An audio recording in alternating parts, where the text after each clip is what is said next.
Welcome to the BoundaryWise Academy. I'm Chris Kamarianakis, and this is a power play knowledge hit on adverse possession, also known as squatters' rights, the ability to be able to claim a portion of somebody else's land as yours as a result of a certain period of time of usage of that land.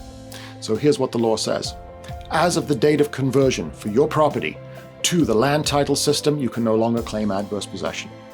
If you can prove continuous and uninterrupted use over that portion of land for a period of 10 years prior to that date of conversion, then at least you have passed the basic threshold to be able to claim adverse possession. So 10 years prior to the date of conversion. What does that actually mean? What is the date of conversion? Well, the date of conversion is the date, sometime in the last 25 years, that the province moved your property from the old registry system to the new land titles system. And every property has a different date, depending on when it was moved. Where do we find out where that date is? Simple. It's on the Parcel Register. And the Parcel Register is a document that can be acquired from Protect Your Boundaries in a buyer's report, a seller's report, or an easement report, and it can also be acquired from Terranet and GeoWarehouse. Now, whereabouts do we find that information on the document? Well, you'll see about 2/3 of the way down, you will see right there it says date of conversion, and it gives you a specific date.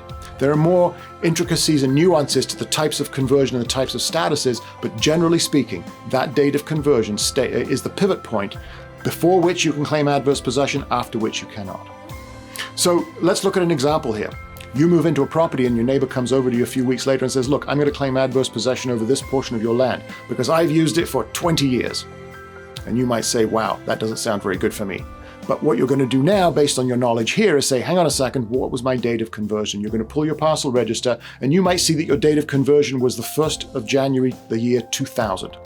In which case you can go back to your neighbor and say, 20 years, fine, but that takes us back to 1999. And we know that as of 2000, you can no longer claim adverse possession. So you've only got 1 year of uninterrupted use prior to the date of conversion. They would have to prove continuous and uninterrupted use from January 1st of 1990 to 2000.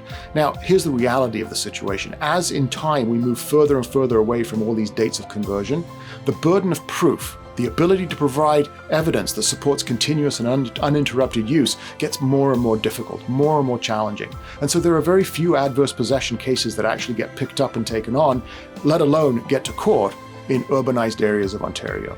So, adverse possession, you have to prove continuous and uninterrupted use of the portion of land for a period of 10 years prior to the date of conversion. This has been a power play knowledge hit from Protect Your Boundaries and the BoundaryWise Academy. If you want more of this, sign up, enroll at boundarywise.ca, get your designation, take your exams, get your designation, and get ready to add an enormous amount of value to every single deal you do for your clients from here on in.